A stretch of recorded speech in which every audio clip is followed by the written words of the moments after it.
안녕하세요. 사연 읽어주는 남예입니다.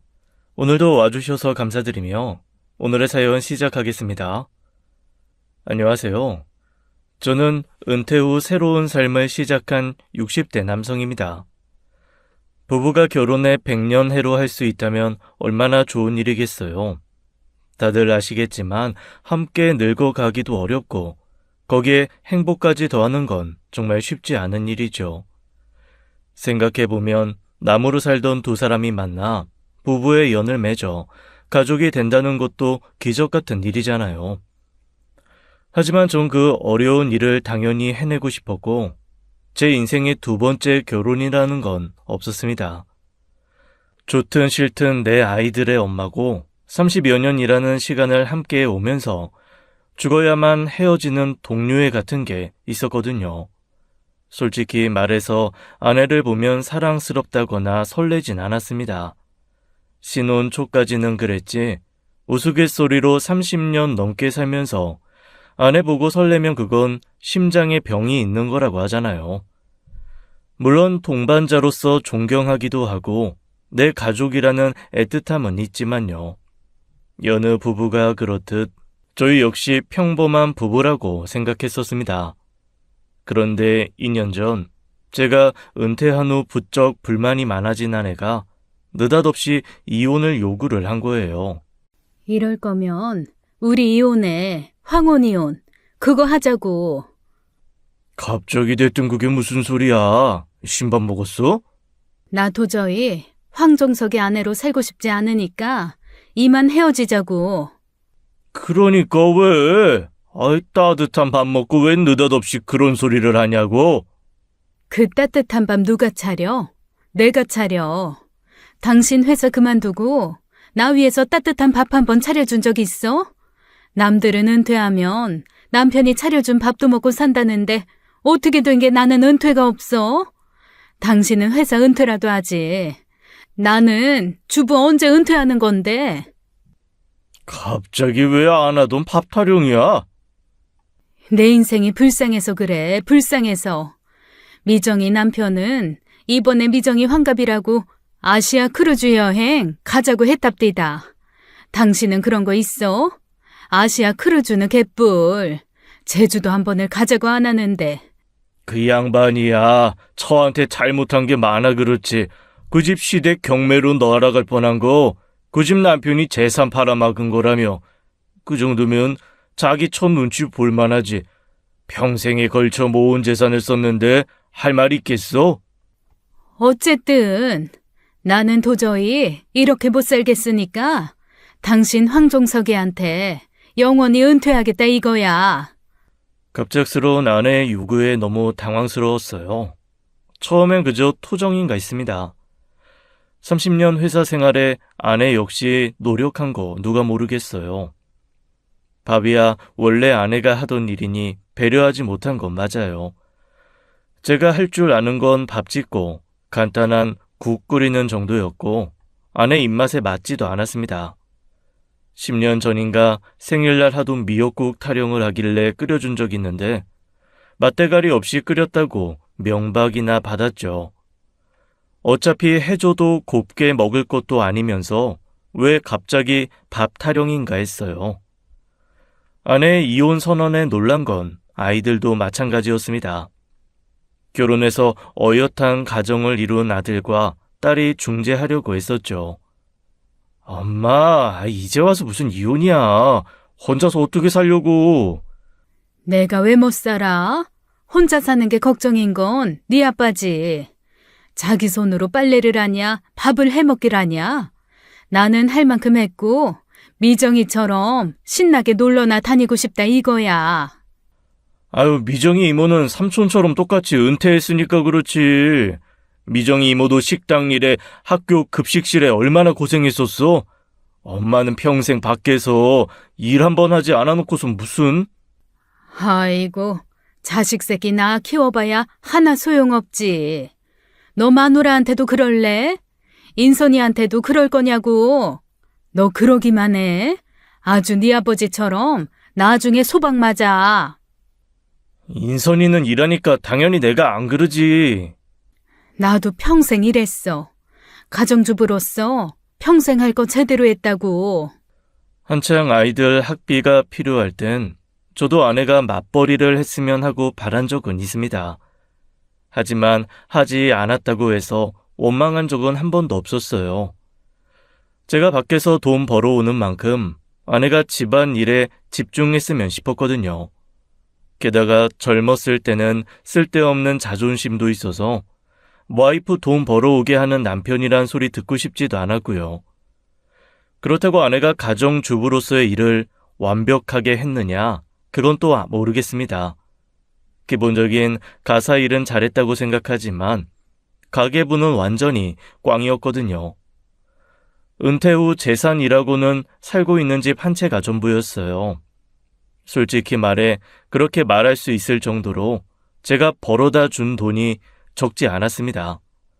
그 덕에 애들 부족함 없이 키웠고 아내는 경제권을 물질적으로 풍요를 누렸다고 생각해요. 심지어 아내 친정에 돈 문제가 생겼을 때 그나마 경제적으로 여유 있는 저희 집에서 다 해결해 주기도 했고요. 그렇다고 아내에게 돈 벌어다 주는 생색은 하늘에 맹세하고 한 번도 한 적 없습니다. 그러니 억울한 거예요. 제가 마치 돈 좀 벌어다 주고 평생 부려 먹은 것도 모자라 은퇴 후까지 고생시킨 것 같잖아요. 내가 보기엔 엄마가 좀 서운해서 그러는 것 같아. 옛날엔 남자가 하는 일, 여자가 하는 일 딱딱 정해져 있었다지만 요즘은 또 그렇지 않잖아. 엄마 또래분들도 점점 생각이 바뀌는 추세고 이번엔 아빠가 좀 져줘. 뭘 어떻게 져줘? 내가 뭐 삼시세끼를 해달라고 했어? 진수성찬을 차려달라고 했어? 그냥 배려받고 싶은 거지. 엄마 말 들어보면 다른 집 아저씨들은 아내 생각하는 마음이 느껴지는 행동을 해서 부럽다는 것 같아. 아빠도 조금만 좀 배려해주면 좋지 않을까? 딸이 아내 마음을 대변해주며 설득하니 그런 것도 같았습니다. 제가 너무 무심한 부분이 있었다는 것도 인정하고 저도 바뀌어야겠다는 생각도 들었죠. 그래서 그 뒤로 저도 안 하던 짓을 하게 된 거예요. 이혼 선언 이후 파업이라도 하는 것처럼 밥상 차리지 않는 아내를 대신해 부족한 솜씨나마 아침도 차려주고 점심은 오붓하게 나가서 먹자고 챙겼죠. 세탁기에 돌아간 빨래를 갖다 널고 개우는 일도 하고요. 그런데 아내는 제 노력을 빈정대며 인정해주지 않는 겁니다. 이혼한다고 하니 그제야 발등에 불 떨어진 사람 같네. 그런 거 해도 소용없으니까 쓸데없는 짓 하지 말고 재산이나 분할해줘. 아유, 왜 그래? 내가 잘하겠다잖아. 그래도 사람 노력은 봐줘야지. 내가 그리고 뭘 그렇게 잘못했어? 당신 남들이랑 자꾸 비교하는데 당신 친구 중에 나처럼 성실하게 돈 따박따박 벌어다 준 사람 없잖아. 내가 적게 벌어다 주기는 했으면 말을 안 해. 내가 적게 벌어다 줬어? 누가 보면 평생 돈천은 벌어다 준 줄 알겠네. 당신 맞벌이 시킬 필요 없게 매달 부족함 없이 벌어다 준 건 맞잖아. 예, 잘하셨어요. 수고하셨으니까 이제 자유롭게 사시라고요. 예? 아유, 유진애야, 왜 그러냐 진짜. 나이 들어 뒤늦게 사춘기 온 것도 아니고 왜 그렇게 삐딱하게 나오는데 원하는 게 있으면 제대로 말을 해보든지. 말했잖아. 이혼하자고. 난 이혼 말고 바라는 거 없어. 당신이 해주는 그 맛대가리 없는 아침이나 어설프게 개운 빨래 같은 거 하나도 안 고맙다고. 살다 제가 60 넘어 그런 일로 아내와 다투고 이혼을 고민하게 될 줄은 꿈에도 몰랐어요. 노력이 무색하게도 제 마음을 알아주지 않는 아내 때문에 고민만 산더미처럼 쌓이고 있었죠. 그러자 저도 도저히 못 참겠다 싶은 순간이 온 겁니다. 평생을 그냥 사람 부려먹기만 하고 나는 아주 지종이야 뭐야? 뭐? 이 사람아, 다른 사람이 들으면 오해하겠네. 내가 언제 당신을 부려먹어? 나 평생 매달 수백 벌어다 주면서 용돈 20만 원, 30만 원으로 산 사람이야. 그마저도 그거 모아다가 물건 하나 사면 얼마나 눈치를 줬어? 비상금 모아다가 생활비 주지는 못할 망정 내 생각만 한다고 면박 줬잖아. 남들 다 그렇게 살아. 당신만 그렇게 산 게 아니라고. 남자가 용돈 2, 30이면 충분하지. 집에서 밥 해주는데 무슨 돈이 그렇게 필요해? 당신이 담배를 피워 뭐를 해? 기름값도 다 따로 나가는데 30이면 떡을 치지. 당신 계속 그런 식으로 해봐. 나도 그땐 진짜 못 참아. 해도 너무하잖아. 너무하면 이혼하자고. 아니, 한쪽이 못 살겠다고 난리인데 왜 그러는 건데? 당신 나 사랑하는 것도 아니잖아. 그저 평생 밥 해줄 여자 필요한 거잖아. 제 표현에 오해가 있었다면 미안한 일이지만 저는 정말로 아내를 밥통 취급한 적이 없습니다. 그런데 아내는 그렇게 느꼈다고 하니 제가 뭐라고 하겠어요. 답답한 가슴팍 두드리며 결국 이혼 서류에 도장을 찍을 수밖에 없었죠. 자식들도 다 반대하고 오로지 아내만 원하는 일이었지만 저도 자포자기를 했습니다. 싸우기도 싸웠지만 그렇다고 서류 정리하면서 서로에게 상처가 될 말도 하지 않았어요. 그저 그렇게 원하면 어디 혼자 자유롭게 잘 살아보라고 그냥 깔끔하게 헤어져 줬죠. 물론 아내는 좀 다르긴 했습니다. 제가 더는 미련을 두지 않고 이혼하겠다고 하자 자기 없이 어디 사람답게 살 수 있는지 보자고 큰 소리를 치더군요. 지금 생각하면 아내는 제가 아내 없는 삶을 살다 도저히 버티지 못하고 찾아와 무릎이라도 꿇길 바랬던 것 같습니다. 하지만 그럴 일은 절대 없었죠. 다시 얼굴 붉히는 일 없도록 저와 30년 동안 살아준 대가로 재산 분할도 확실히 해서 줬어요. 재산 분할을 하면서 살던 집을 팔아 둘 다 이사했고 자식들이 연결되어 있다 보니 서로 사는 집은 알고 있었어요. 솔직히 이혼 후 울적하지 않았다고 하면 거짓말입니다. 평생 집에 오면 나를 기다려줄 사람이 있고 내가 챙기지 않아도 깨끗한 집과 빨래, 음식이 준비되어 있었으니까요. 뒤늦게 사소한 곳에서 아내의 존재감을 느끼게 되면서 제가 좀 무심했다 싶어 후회도 됐죠. 그렇다고 이혼을 후회하진 않았어요. 무심했던 것만큼 이혼이 그 사람에게 좋은 일이니 받아들이는 건 받아들이자고 인정하게 된 것이죠. 아내는 이혼 후 물 만난 고기처럼 사는 것 같더라고요.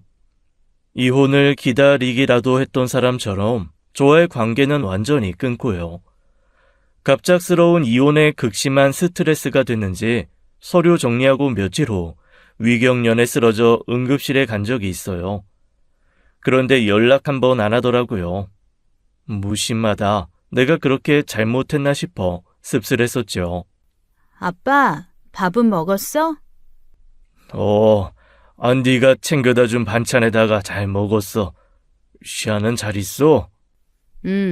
우리 딸도 방금 분유 한 잔 제대로 먹고 뻗었어.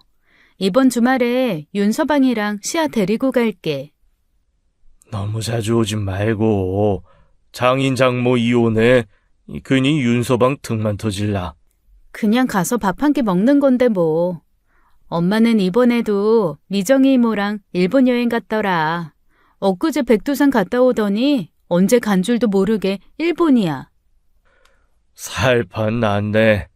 늘 그렇게 재미나게 살라고 해.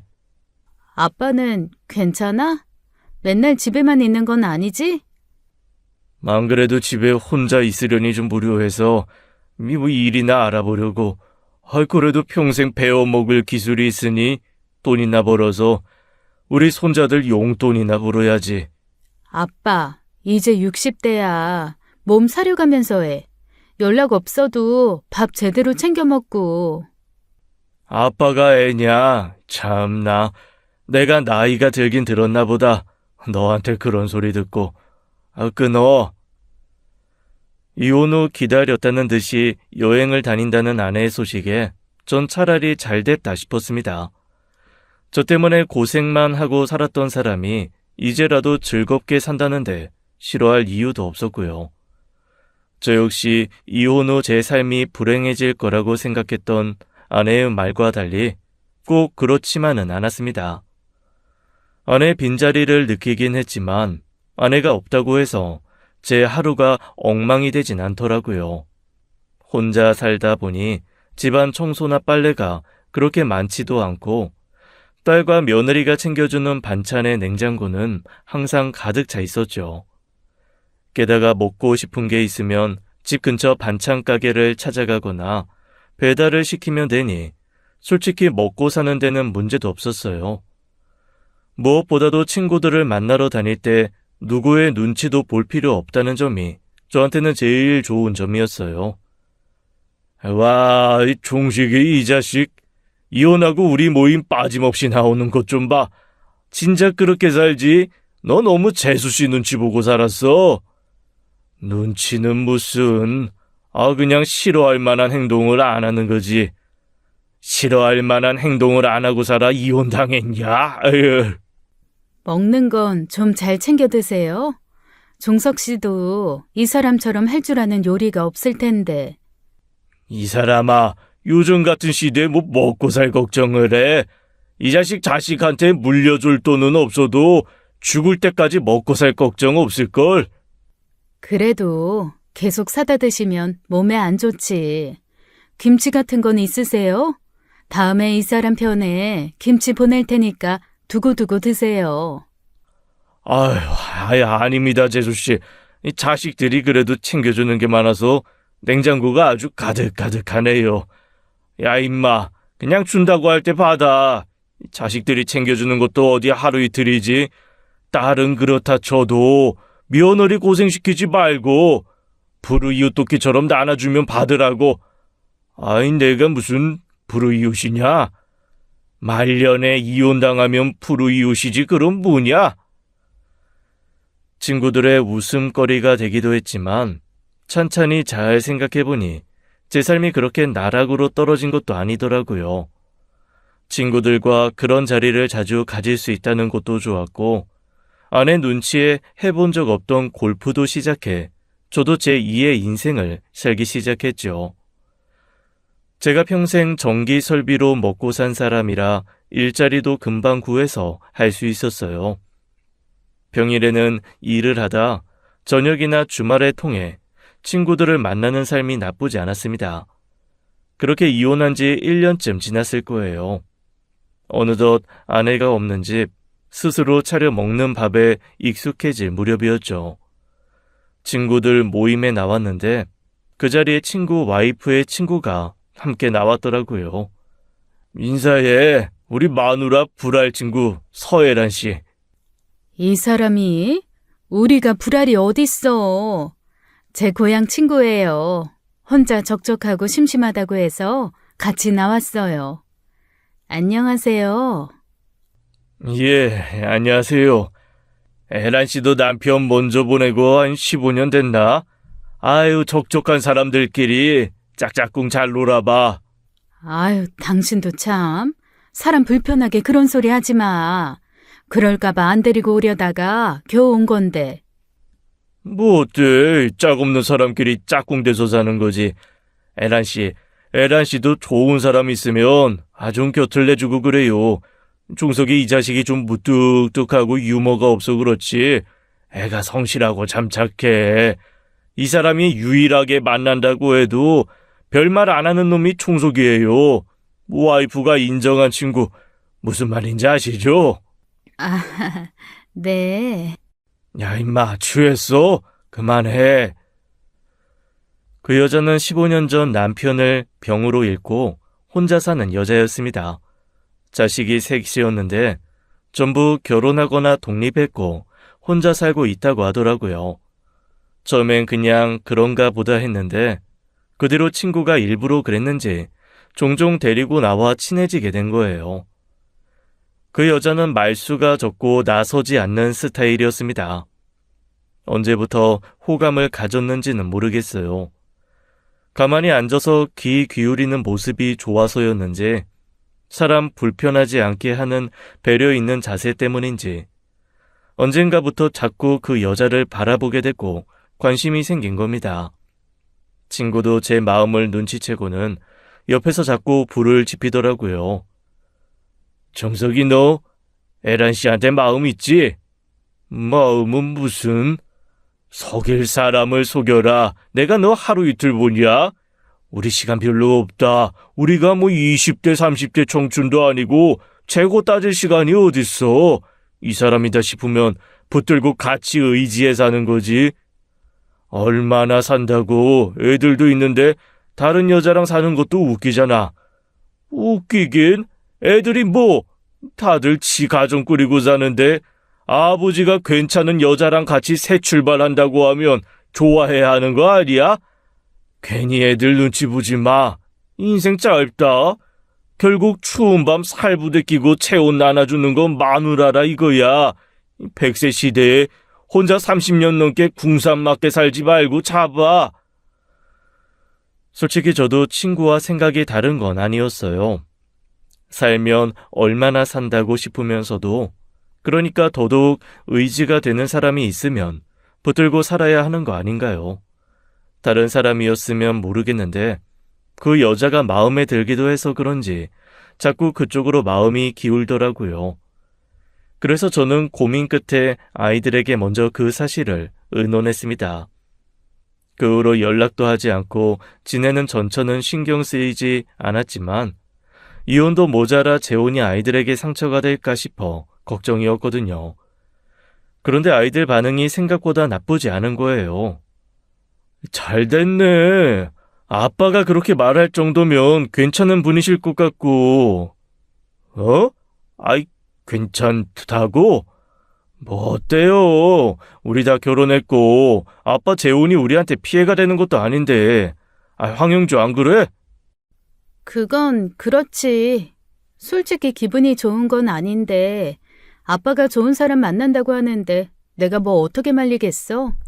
엄마도 만나고 다니는 것 같던데 엄마 사는 거 보고 난 그냥 마음을 좀 놨어. 두 분 다 본인들 인생인데. 그래 아빠. 괜히 우리 생각하지 말고 괜찮은 분이면 한번 만나봐. 단 진짜 괜찮은 분이어야 해. 괜히 이상한 여자한테 넘어간 거 아닌가 걱정되는데. 아유 그런 사람 아니야. 경수 삼촌 알지?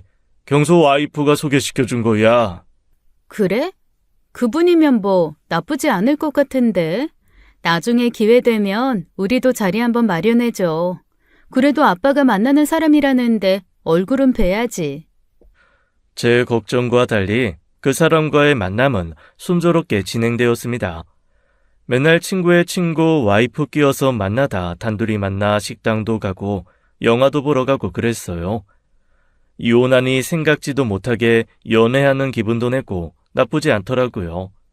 대화도 잘 통하고 저나 그 사람이나 성향이 비슷해 잔잔한 호수 같은 만남을 지속했죠.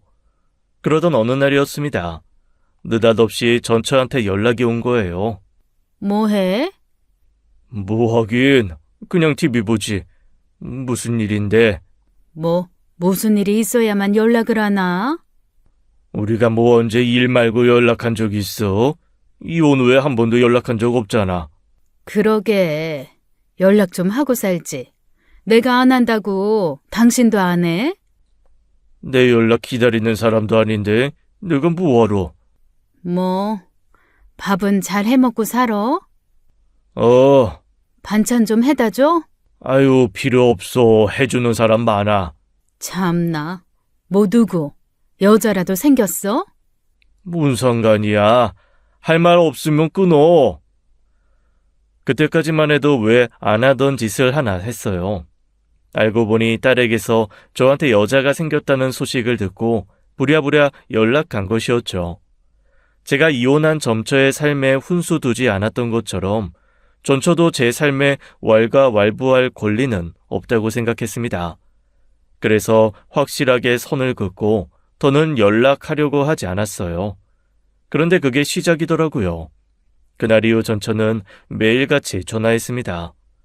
오전에 한 전화를 받지 않으면 저녁에 꼭 받을 때까지 전화하곤 했어요. 특별한 용건이 없어 전화의 안부만 묻는데 솔직히 받고 싶지 않았습니다. 그래서 안 받은 적도 무시한 적도 많지요. 그러던 어느 날 무심결에 전화를 받았는데 끙끙 앓는 소리를 하는 거예요. 여보, 나 몸살인가? 몸이 너무 아프네. 그래. 그럼 병원을 가지 왜? 아니, 몸에 기운이 하나도 없어서 움직일 수가 없어. 그럼 119라도 부르든지 영주나 영주한테 전화하면 되지. 왜 나한테 연락해서 그래? 아휴, 사람이 아프다는데 좀 와주면 안 돼? 아무리 남이 됐다지만 우리가 부부로 산 세월이 30년인데 그 정도는 해줘야 하는 거 아니야? 그럴 의무 없어. 그러기 싫어 이혼한 거 아니야? 내가 당신 법적 배우자도 아닌데 병원까지 가줘야 해? 당신도 나 응급실 실려갔을 때 연락 한 번도 안 했으면서 왜 이제 와서 서운한 소리야? 그래서 지금 복수라도 하겠다는 거야? 아휴, 쪼잔해. 남자가 그런 걸 다 품고 살아? 그래, 나 쪼잔한 남자야. 그래서 이혼한 거 아니야? 어디 부러져서 움직이지 못하는 것도 아니고 고장 몸살에 무슨. 끊어. 별것도 아닌 거 가지고 연락했다 성질이 팍 났다가도 그래도 아프다는데 싶어 딸한테 따로 연락은 했어요. 놀란 딸이 불이 나게 찾아간 모양인데 밤늦게 허탈하다는 듯이 전화가 왔더라고요. 아빠, 엄마한테 갔다 오는 길이야. 많이 아프든? 아니, 완전 꾀병이었어. 열도 없고 그냥 살짝 감기 기운 있는 정도인 것 같아. 혹시 몰라서 비상약은 사다 두고 왔고. 그래, 잘했다. 요즘 들어 부쩍 아빠 얘기 묻는 게 좀 우울해하는 것 같기도 해. 무례한다고? 왜? 모르지. 노는 게 질렸나? 요즘은 미정이 이모도 안 만나는 것 같고 심심하다고 연락하는 일이 많아서 그럼 일이라도 하랬더니 일할 것 같진 않아. 네 엄마가 퍽이나 밖에서 일하겠다. 별일도 아닌데 내가 괜히 영주 네 고생만 시켰네. 윤서방이랑 같이 간 거야? 아니, 시아 때문에 나 혼자 왔다 가는 길이야. 다음엔 아빠한테 연락하지 말고 나한테 연락하라고 했으니까 아빠는 신경 쓰지 마. 전처는 이혼 후 1년을 여행 다니며 놀기만 하더니 지쳤나 보더라고요. 그 후로 아들이나 딸한테 연락해 오라고 보자고 하는 일도 많아 괜히 자식들 등만 터졌죠. 부모가 이혼의 양쪽으로 챙겨야 하는 부담이 생긴 것 같아서 저는 그냥 가끔 연락만 하자고 했었어요. 만나게 된 그 여자가 집에 반찬도 채워주니 며느리나 딸이 따로 챙겨줄 필요도 없었거든요. 그런데 혼자서 음식도 잘만 먹고 살던 전처가 자식들한테 연락해 이런저런 핑계로 챙겨주길 바란다는 겁니다. 허리가 안 좋아서 음식을 못하겠다. 나이 들어 입맛이 변했는지 남이 해준 반찬이 더 맛있다면서요. 저 챙기듯 챙기면 되니 그것까지 별 문제 없이 하는 것 같더니 돈 문제에 자식들도 터진 겁니다. 아, 진짜 엄마 때문에 미치겠어. 왜? 또 무슨 일인데 그래? 이제부터 매달 용돈 달래. 나 50, 오빠 50, 이렇게 100. 안 그래도 어머님이 시합 봐주셔서 매달 어머님께 드려야 하는 돈도 있는데 50을 어떻게 줘? 뭐? 돈이 없는 것도 아닐 텐데 왜 돈을 달래? 몰라. 그새 여행하느라고 다 쓴 거 아니냐고 했더니 아니라고는 하는데 대체 돈을 어디다 쓰고 매달 100만 원씩 자식들한테 받겠다는지 모르겠어. 그래서 정 그러면 시합 봐주라고, 시합 봐주면 더 주겠다고 했더니 그건 싫대. 애 맡기지 말라고, 어머님은 애 봐주시면서도 용돈 됐다고 젊을 때 조금이라도 모으라고 말이라도 해주시는데 내가 시아빠한테 민망해서 혼났어. 아빠가 엄마한테 말할 테니까 걱정하지 마. 돈은 보내지 말고. 딸 하소연을 듣는데 저도 성질이 팍 나더라고요. 부족함 없이 키웠지만 경제권을 가진 전처가 따로 모아둔 돈은 없어 애들 결혼할 때 한 푼 해준 것도 없습니다. 도와주지는 못할 망정 자식의 짐은 안 되어야 하잖아요. 그래서 처음으로 제가 전초에게 먼저 연락해 따졌죠. 당신 윤기랑 영주한테 돈 달랬어? 제정신이야? 애 키우고 살게 해도 빠듯한 살림에 무슨 용돈 타령이야? 외벌이도 아니고 맞벌이에 둘 다 버는데 나 50씩 챙겨주는 게 뭐가 그렇게 힘든 일이라고 그래? 애들이 당신 용돈 챙겨주려고 이래? 하여간 일을 해봤어야 알지. 결혼할 때 한 푼 보태준 것도 없이 자기들끼리 아둥바둥 살겠다고 대출금 갖고 애 키우고 사는데 부모란 사람이 그렇게 걸림돌처럼 굴 거야? 일을 해, 일을. 사지 멀쩡한 사람이 왜 집에서 놀아? 당신 친구 미정이처럼 식당에 나가든 급식 일을 하든 뭐든 일을 하라고. 이 나이에 해보지도 않은 일을 어떻게 시작해? 아주 일 한번 했다고 요새는. 돈은 내가 적게 준 것도 아닌데 집 구하고 남은 돈 있을 거 아니야. 설마 1년 동안 여행한다고 다 쓴 건 아닐 거고 돈을 어쩌다 애들한테 달에 100이나 손을 벌려? 아휴, 내가 그것까지 당신한테 보고해야 돼? 당신이 나 도와줄 거 아니면 끼어들지 마. 애들 문제인데 내가 어떻게 안 끼어들어? 경고했어. 애들한테 돈 받기만 해? 받으면 어쩔 건데? 참나. 애들 부담 주는 일은 절대 하지 말라고 으름장을 놓고 끊었지만 안심이 되진 않았습니다. 이혼하면 남남처럼 제 갈 길 갈 수 있을 줄 알았는데 애들이 있으니 그게 또 안 되더라고요. 애들한테도 한 번씩 몇십만 원씩 도와달라고 하면 그것까지야 내가 뭐라고 할 순 없지만 정기적으로 용돈 보내는 일은 하지 말라고 했습니다. 전처가 일 못할 만큼 나이가 든 것도 아니고 몸이 안 좋은 것도 아닌데 젊어서는 저한테 나이 들어서는 자식들한테 경제적 의존을 하는 건 말이 안 된다고 생각했으니까요. 그렇게 도움을 안 주면 마트든 식당이든 본인이 할 수 있는 일을 찾아 할 줄 알았는데 그게 아니었어요.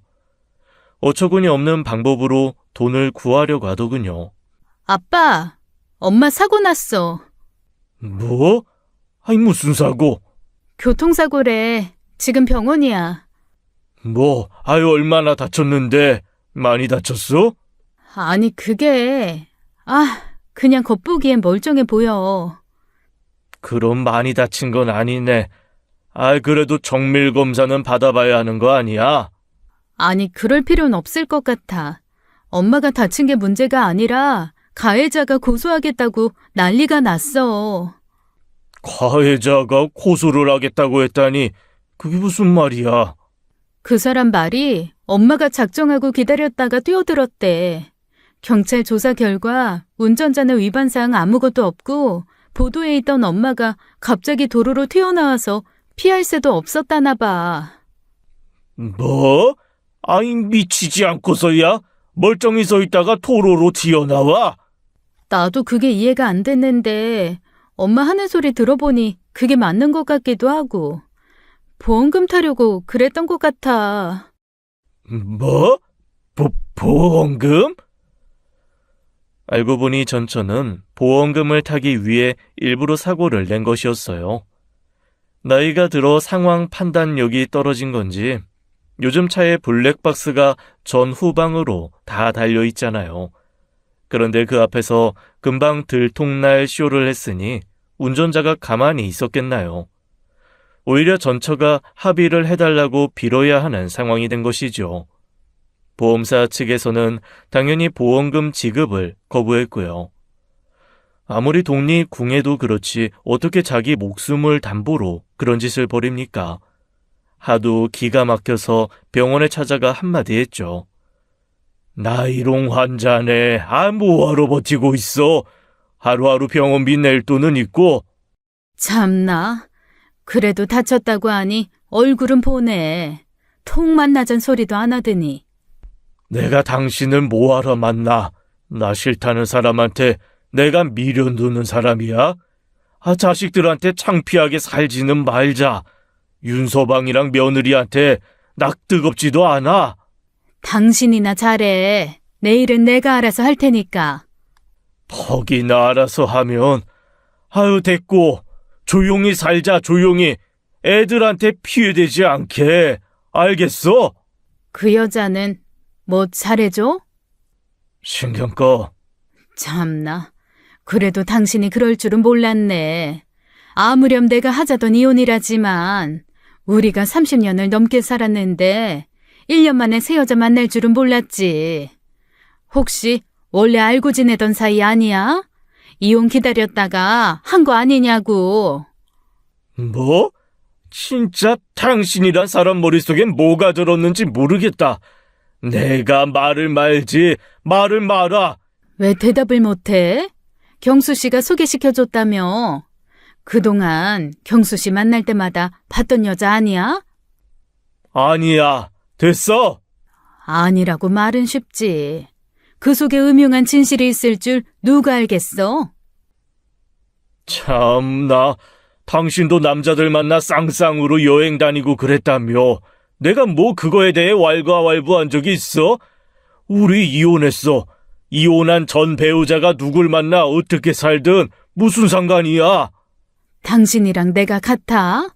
나는 그냥 친구처럼 짝지어서 놀러 간 거고 당신은 진짜 연애하는 거 아니야. 아유, 남사스럽게. 그 나이에 연애는 무슨. 여자 없이는 못 사나 보지? 됐다. 내가 당신한테 무슨 말을 듣자고 여기 왔겠냐. 애들한테 짐대서 팽당하지나 말고 알아서 잘해. 훈수도 여기까지야. 어떠한 반성의 기미도 보이지 않는 전처에게 저는 조금의 연민도 느낄 수 없었습니다. 원래 그런 사람이었는지 헤어지고 나서야 그런 걸 알게 됐는지 잘 모르겠더라고요. 같이 살 때는 그저 내 안에 내 가족이라는 생각에 품어주기나 했지 그런 성격일 줄 잘 몰랐거든요. 일하기 싫어하는 줄은 알았지만 그렇게 극단적인 방법을 쓸 만큼 싫어하는 줄도 몰랐고요. 평생 한 이불을 덮고 살아도 사람 마음 알기 참 힘들다는 걸 새삼 알게 되었죠. 그 뒤로도 천덕꾸러기처럼 구는 전처 때문에 처음으로 이혼을 후회하기도 했습니다. 적어도 이혼만 안 했어도 애들이 전처 때문에 고생할 일은 없었을 테니까요. 제가 해야 할 일을 아이들에게만 떠넘긴 것 같은 죄책감이 드는 건 부모로서 어쩔 수 없더라고요. 전처 때문에 골치 아플 때 제게 힘이 다시 준 사람은 그 여자였어요. 전처 이야기를 대놓고 한 적은 없는데 제가 그 사람 때문에 골치 아프다는 걸 다 알아주고 배려해 주더라고요. 이따 저녁에 시간 맞춰 데리러 나갈 테니까 나와 있어요.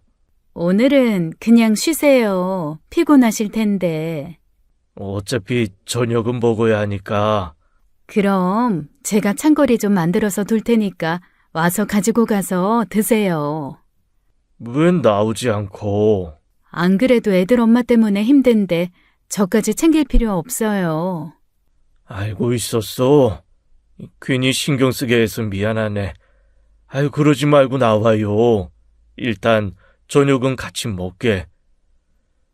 그렇게 애써 불러서 나오면 됐다는데도 그 사이에 양손 무겁게 바리바리 반찬을 싸서 왔습니다. 그뿐만이 아니라 만나면 전처나 집안 문제로 머리 아플 일 없게 이런저런 재밌는 이야기를 해주곤 했어요. 유튜브 사연 이야기나 세상에 이런 일에나 나올 것 같은 그런 이야기들이요. 그러다 보니 여자와 함께 있을 때마다 마음이 참 편해지고 좋더라고요. 전처와 함께 있을 때는 그런 재미가 없었습니다. 전처는 말끝마다 불평불만이 많아 결국 남 욕으로 끝나거나 자기 처지 비관으로 끝내곤 했거든요. 그래서 전처와는 대화하고 싶다는 생각이 든 적이 없는데 그 여자는 대화라는 게 된다는 걸 알았어요. 결국 제가 먼저 함께 살고 싶다는 이야기를 했고 그 여자도 동의해 저희는 함께 살게 되었습니다. 대신 결혼을 하거나 혼인신고를 따로 하진 않았어요. 제 아이들도 그렇고 종석 씨 아이들도 그렇고 이 나이에 혼인신고까지 하게 되면 이래저래 신경 쓸 일이 많을 거예요. 저도 종석 씨도 서로 함께 살기 위한 동반자가 필요한 거지 법적인 배우자가 필요한 건 아니잖아요. 혼인신고를 함으로써 행여 자식들 간에 얼굴 붉힐 일이 생길지도 모른다며 먼저 배려를 해준 겁니다. 사실 재산이랄 게 많지도 않아서 저희 애들은 별 생각도 없었을 것 같은데 그 여자 생각은 생각보다 세심했어요. 말이 동거인이고 사실혼 관계지 저는 함께 살기 시작하면서부터는 제 아내라고 생각하고 살기 시작했어요. 깨끗하게 정돈되어 있는 집, 내 입맛에 맞춘 음식이 준비되었죠. 게다가 일하고 돌아와 종일 뭘 했는지 웃으며 쫑알쫑알 이야기하는 여자의 말을 들으며 하루를 마무리하는 게 참 좋더라고요. 그러다 보니 생각이 좀 많아지더라고요. 왜 전처와는 이렇게 살지 못했을까?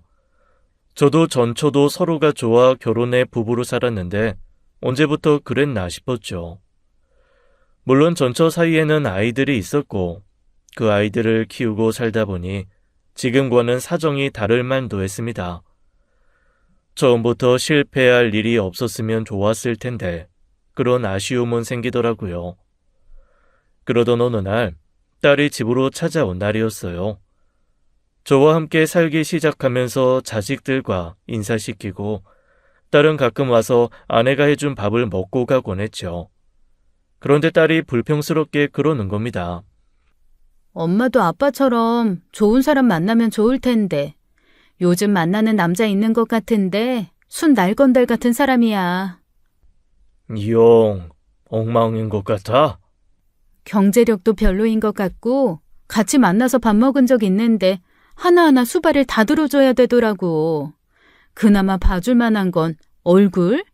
그렇다고 막 대단하게 잘생긴 얼굴도 아닌데 왜 그렇게 쩔쩔매는지. 영 아니다 싶은 거 아니면 그냥 신경 꺼. 뭐 엄마 인생인데.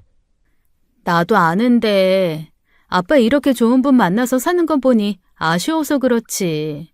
엄마도 그러면 걱정도 없고 얼마나 좋겠어? 딸의 마음이 이해도 됐습니다. 이왕 부모가 이혼했으면 자식들이 걱정할 필요 없이 좋은 배우자를 만나는 게 좋겠죠. 그건 부모가 자식 결혼시킬 때의 마음과 다르지 않다고 생각해요. 그래도 전처가 누굴 만나든 그건 전처의 일이지 제 일은 아니라고 생각했습니다. 그래서 신경 쓰지도 않고 있는데 갑자기 또 뜸하던 전화를 하기 시작한 거예요. 뭐해? 용건이나 말해. 쓸데없는 거 묻지 말고. 난 용현 씨랑 사우나 왔어. 되게 큰 사우나 있잖아. 마사지도 하고 노래방도 있는. 그래서 그렇다고. 사우나 하면서 땀짝 빼고 나왔더니 나 먹으라고 식혜랑 계란 사둔 거 있지? 그래서 뭐? 아, 누가 당신 뭐 하는지 궁금하다고 했어? 그냥 하는 말이잖아. 궁금할 수도 있고. 안 궁금해. 당신 누구 만나는지, 당신이 뭐 하고 있는지 하나도 안 궁금하니까 쓸데없이 연락 좀 하지 마. 그 여자는 잘해줘. 영주 말 들어보니까 꽤 조신 떠는 여자 같댄데. 말 함부로 하지 마. 당신이 그렇게 함부로 입에 올릴 사람 아니야. 별일이네. 당신이 여자 편 들 줄도 알고. 언제 한번 만나지? 그냥 친구처럼 다 같이 만나면 좋잖아. 안 좋아. 그러고 싶지도 않고. 끊어. 애들 문제 아니면 연락하지 좀 말고. 그렇게 한 번씩 전화해 신소리 하는데 이칠만 하다가도 열이 다 받곤 했습니다. 제가 눈치가 없어서 그런지 그때까지만 해도 전처가 저한테 미련 떠는 건 줄을 몰랐어요. 괜히 내가 재혼한다고 하니 심술이 나서 그런가 싶었죠. 그런데 참 세상 좁더라고요. 가을 단풍이 예쁘게 들어 아내와 함께 내장산에 가던 길이었어요. 휴게소에 들러 간식거리를 사는데 갑자기 누군가 저를 툭 치는 겁니다. 어머, 용기 아빠! 어?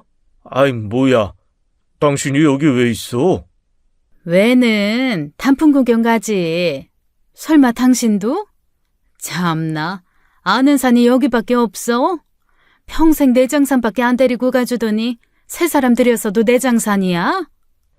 남이산 내장산을 가든 순대산을 가든 뭔 상관이야. 갈 길이나 가. 만나서 기분 좋을 사람이면 환영이라도 할 텐데 길에서 우연히 만난다고 해서 반가울 사람도 아니었어요. 때마침 화장실에 갔던 아내가 다가왔고 아내는 귀신같이 그 사람을 알아채곤 아는 체 하더라고요. 안녕하세요. 영주한테 말씀 많이 들었어요. 영주 아빠랑 같이 산다고. 아, 영주 어머님이시구나. 안녕하세요. 듣던 대로 참 여성스럽고 곱네요. 영주가 아빠 새장가 잘 들었다고 야단이던데. 내장산 가는 길이라면서요? 우리도 내장산 가는 길인데 모처럼 이렇게 만난 것도 인연인데 같이 가실래요?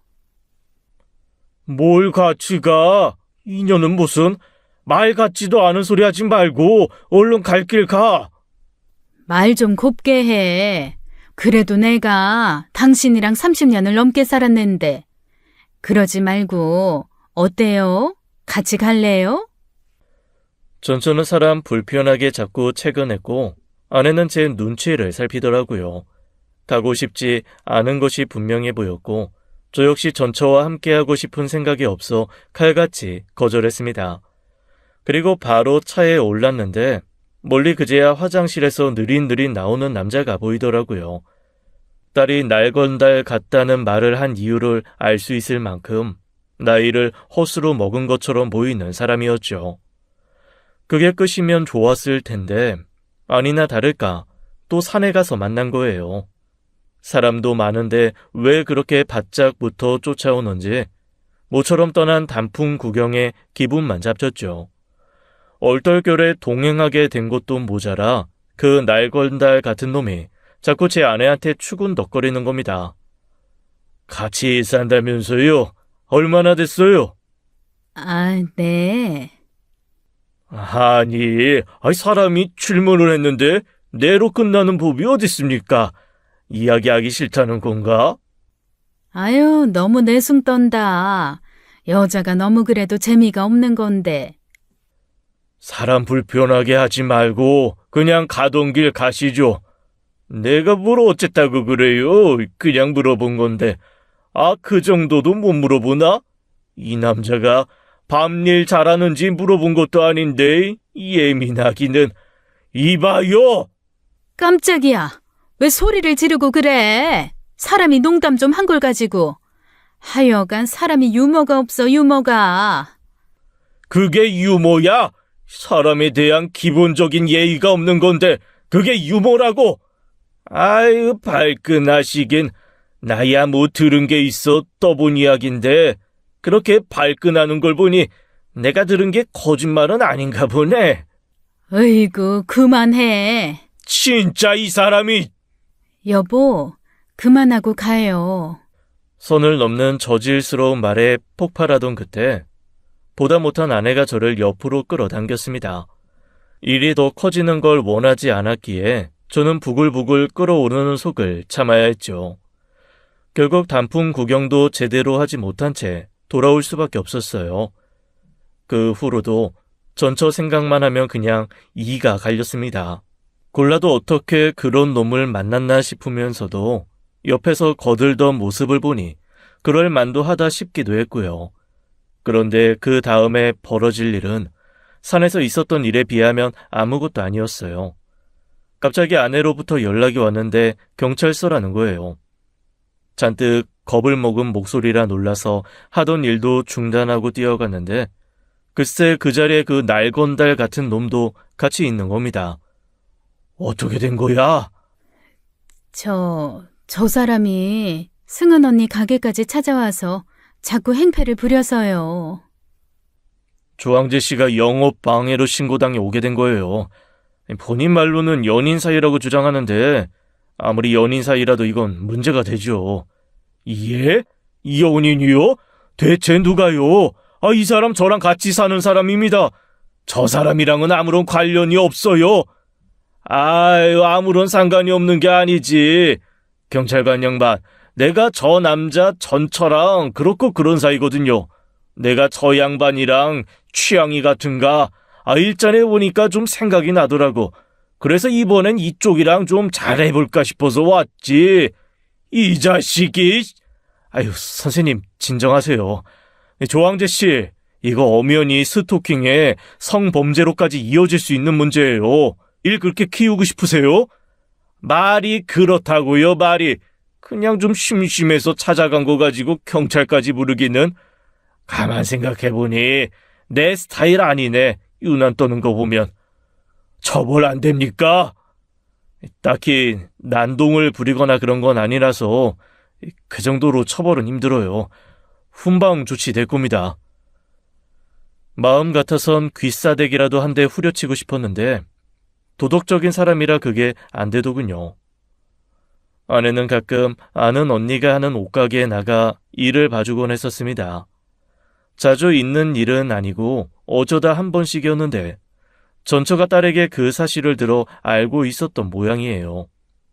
그래도 그렇지 아내가 가끔 어디에서 일하는지 그것까지 이야기를 하나 싶어 의아했는데 알고 보니 기가 막힌 전말에 있었습니다. 어떻게든 처벌을 받게 하고 싶어 되든 안 되든 고소하겠다고 우기자 갑자기 안 되겠다는 듯 그러는 거예요. 이거 참... 이거 왜 이래요? 그냥 해본 소리예요, 해본 소리. 나 그거 지네가 시켜서 했을 뿐이라고. 뭐라고? 그 사람이 당신한테 이런 짓을 안 하고 시켰다는 거야? 게르게 적당히 깨붓고 살지. 뭐하러 전처 눈에 나는 짓을 해?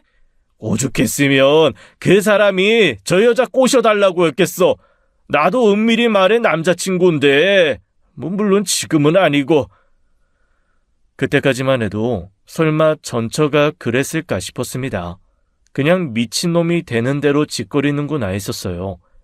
그런데 전처한테 전화해보니 그게 사실인 거예요. 거기다 어처구니 없게 그 모든 일을 제 탓을 하며 우는 게 아니겠어요? 그래, 내가 시켰다. 하도 어이가 없고 황당해서 내가 그러라고 했어. 당신 돌았어? 대체 무슨 정신으로 그런 짓을 해? 내가 이혼하잔다고 덥석 이혼해? 이혼해 산다고 해서 1년 만에 여자를 만나?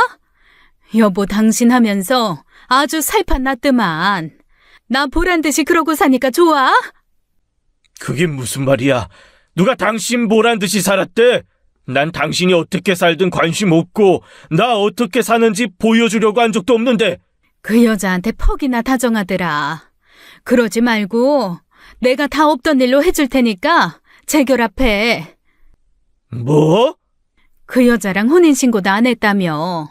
적당히 데리고만 놀려고 했던 거 아니야? 당신도 은근히 재결합 팔았을 거 아니야. 기어이 내가 이렇게 숙이고 들어와야겠어? 당신이 좀 미안하다면서 다가와주면 어디가 덧나냐고. 대체 무슨 말 같지도 않은 소리야. 우리 헤어졌어. 이미 남남이라고. 내가 혼인신고 안 하고 사는 게 당신 때문인 줄 알아? 애들 때문이야, 애들. 애들 배려해서 안 한 거라고. 당신은 안중에도 없었다고. 윤기 아빠, 그러지 마. 나 당신이랑 이혼해 살면서 자유롭기도 했지만 나도 잘 알았어. 당신이 벌어다 준 돈으로 잘 살았던 거 인정할게. 하지만 당신도 내가 끓여준 김치찌개 아니면 밥도 못 먹잖아. 당신도 나 그리울 거 아니야. 그러지 말고. 말 같지도 않은 소리 하지 말고 끊어. 당신이랑은 말할 가치가 없다 정말. 이혼해서 당신 밑바닥 보는 기분이야. 전화를 끊고 나서 머리가 얼마나 복잡했는지 모릅니다. 뒤늦게 이혼을 후회하고 재결합하자는 아내의 말에 흔들린 건 절대 아니었어요. 아내가 그렇게 막무가내로 나올수록 아이들이 걱정되었던 것이죠. 착잡한 마음에 집으로 돌아와 아내에게 사과하는데 문득 전처의 말이 떠오르더라고요. 자기 때문에 혼인신고 안 하고 있던 거 아니냐는 말이에요. 괜히 여지를 줬나 싶어 아내에게 혼인신고하는 것에 대해 진지하게 생각해보자고 했죠. 자식들에게도 이야기는 해놔야겠다 싶던 차 갑자기 아들이 전화해 그러는 겁니다.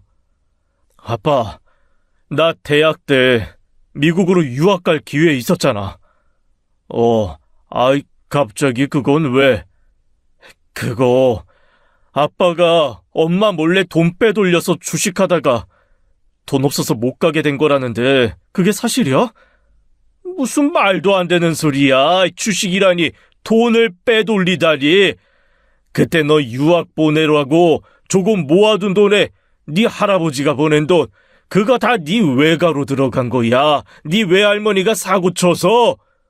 뭐? 그럼 그렇지. 그럴 줄 알았어. 혹시나 하고 물어본 거야. 엄마가 아빠 때문에 나 유학 못 간 거라고, 아빠가 바람 피워 이혼할 뻔한 것도 엄마가 참아주고 살았다는데 그것도 아니지? 이 사람이 진짜? 윤기야, 아빠는 하늘 우러러 한 점 부끄러움이 없다. 평생 여자 문제로 네 엄마 속 썩힌 적 없는 사람이야. 근데 뭐? 이 바람을 피워? 아주 작정을 했어. 네 엄마가 니네한테 나쁜 아빠 프레임 씌우려고 아주 작정을 했나 보다. 믿지도 않았어. 엄마 요즘 왜 그러는지 몰라. 맨날 인선이한테도 전화해서 아빠 욕만 하고 하소연만 해대니까 이 사람도 너무 힘들대. 받지 말라 그래. 아예 차단을 시켜. 뭐하러 그걸 다 받아주고 있어? 기가 막혀 말도 안 나왔습니다.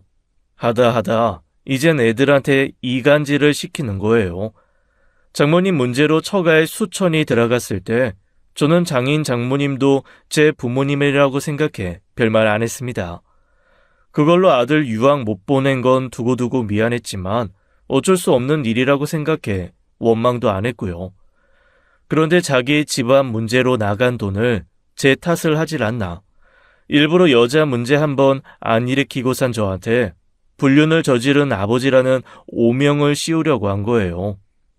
애들 엄마라 완전히 소식을 끊고 사는 것도 힘든데 애들은 애들대로 힘들어하고 아주 미치겠더군요. 그뿐만이 아니었습니다. 그 사람은 결국 선을 넘어도 한참 넘더군요. 제 아내에 대한 안 좋은 소문을 퍼뜨린 겁니다. 제 친구 경수가 알아주는 남봉꾼이었는데 제 친구랑도 붙어 먹은 적 있을 거라는 소문을 제 지인한테 흘린 거예요. 듣다 너무 황당해 제게 연락한 지인 덕분에 그걸 알았죠. 확실히 전처가 낸 소문이라는 것도 확인했고 도저히 이건 아니다 싶어 아내에게 그랬습니다. 그 사람 고소해. 그렇게까지 해야겠어요? 그렇게까지 해야 정신이 번쩍 들지. 어디 감히 말 같지도 않은. 애들 엄마라고 참아주는데도 한계가 있어. 이거 해도 너무하잖아. 이혼해달라고 그래서 이혼도 해줬는데 대체 뭐가 불만이냐고. 저는 친구와 아내를 시켜 고소장을 접수했고 고소 소식에 집까지 찾아와 난동을 부리더군요. 미쳤어? 감히 누가 누굴 고소해? 감히? 당신이 뭔데 감이야? 당신이야말로 감히 누구한테 그딴 더러운 소문을 만들어? 당신 법무서운 줄 몰라? 어떻게 그런 짓을 할 수가 있어? 더군다나 경수는 수십 년을 알고 지냈던 사람인데. 그냥 한 소리지. 이야기하다 보면 말이 와전될 수도 있는 거지. 그런 걸로 고소를 해? 고소할 일도 셌다. 당장 취하해, 당장. 못하겠다면 그러면 집사람한테 진정성 있는 사과를 보여. 당신 진짜 왜 그래? 이렇게까지 해야겠어? 내가 할 소리야. 사람이 왜 그렇게 추잡스럽냐. 넌 자식들한테 부끄러운 짓을 왜 하냐고. 힘들어 그랬어. 이혼해서 살다 보면 좀 편해질 줄 알았어. 그게 아니란 거 알았고 내가 당신한테 잘못한 것도 알아. 내가 이렇게까지 했으면 당신도 좀 못 이기는 척하고 져줄 수도 있는 거 아니야? 당신 이혼하자고 했을 때 나 분명히 안 한다고 했고 노력도 했어. 그거 싫다고 하면서 당장의 자유와 돈에 미쳐서 이혼해달라고 고집부린 거 당신이야. 내가 당신 큰 교훈 얻으라고 이혼해준 줄 알아? 당신 원하는 대로 해줬잖아. 원하는 대로 살면 되지. 왜 이제 사람 붙들고 미치게 해? 어떻게 30년을 산 부부가 그렇게 한순간에 남이 돼? 당신이 매정하다는 생각은 안 해? 원래 부부가 그래. 님이 됐다가도 한순간에 남이 되는 게 부부라고. 미련 떨지 말고 사과할 거 아니면 돌아가. 경수도 집사람도 당신 사과 없으면 취할 생각 없댔으니까. 그래도 저는 아내가 사과할 거라고 생각했습니다. 막무가내로 나가도 법정 다툼은 피할 거라고 생각한 거예요. 그런데 그게 아니더라고요. 아내는 사과하지 않았고 명예훼손으로 고소가 진행되었죠. 그런데 그게 끝이 아니었어요. 아내 상황은 생각보다 심각했습니다. 아파트까지 팔아 나눠준 재산이 다 어딜 갔나 했더니 아는 사람한테 코인을 추천받아 이상한 코인에 투자했다는 거예요. 당연히 그 돈은 다 날렸고 대출까지 받은 탓에 현재 살고 있는 집도 빼야 하는 상황이 된 겁니다. 고소장에 집중하지 못했던 이유가 있었던 것이었죠. 당장에 집을 빼야 하는 상황이라며 애들에게 도와달라고 또 손을 벌렸다는데 한두 푼도 아니고 난처하더군요. 그때 아내가 그러는 겁니다. 원룸 보증금 정도는 해줘요. 애들 엄마 숨통을 튀어놔야 애들도 살죠. 보증금씩이나? 한 달치 월세도 감지독지인데 무슨 보증금씩이나? 결국 애들 지갑에서 나갈 돈이에요. 당신도 마음에 걸릴 거 아니에요. 최소한은 해야 나중에 미련도 없고 할 만큼 했다 싶어 외면하기도 쉬운 거예요. 아내의 말을 듣고 보니 일리도 있었습니다. 지금 당장 발등에 불 떨어진 전철을 무작정 외면하면 분명 애들한테 불똥이 튈 게 분명했어요. 게다가 이혼한 부모가 그렇게 남보다 못한 사이로 남는 건 아이들에게도 안 좋다고요. 지방이라 보증금이 그렇게 비싼 것도 아니었고 그 정도는 해줄 수 있었어요. 그래서 아내와 상의 끝에 전처에게 원룸 보증금을 해주기로 했습니다. 그리고 애들에게도 단단히 일렀죠. 내가 할 만큼 했으니 엄마한테 큰돈 쓰지 말라고요. 전처에게도 으름장을 놓았어요. 당신 예뻐서 해주는 거 아니야. 집사람이 애들 생각해 그렇게라도 해줘야 한다고 해서 해주는 거지. 원룸 보증금, 한 달치 월세, 그게 딱 당신한테 해줄 수 있는 내 마지막 아량이야. 잔말 말고 일자리 구해서 일해. 당신 입고 입에 들어가는 거 스스로 챙겨서 살라고. 알겠어? 전처는 제 말에 아무 말도 하지 못하고 울더군요. 궁지에 몰리자 이제 좀 정신이 드는지 제 아내와 친구에게도 따로 연락해 사과하고요. 딸에게 들으니 아내가 얼마 전부터 식당 일을 시작했다더라고요. 원래는 안 하려고 했는데 아이들 둘이 집세와 생활비 절대 부담할 수 없다고 영 끊고 살려면 그렇게 하라고 초강수를 두었고 결국 울며 겨자 먹기로 시작한 거예요. 뒤늦게나마 순간의 욕심에 눈이 멀어 한 자신의 행동을 두고두고 후회하길 바랄 뿐입니다. 제대로 후회하고 깨달았다면 애들한테 손 벌리는 일도 없을 테니까요. 지금까지 사연 읽어주는 남녀였습니다. 끝까지 함께 해주신 여러분 감사드리며 저희는 다음 사연으로 돌아올게요. 감사합니다.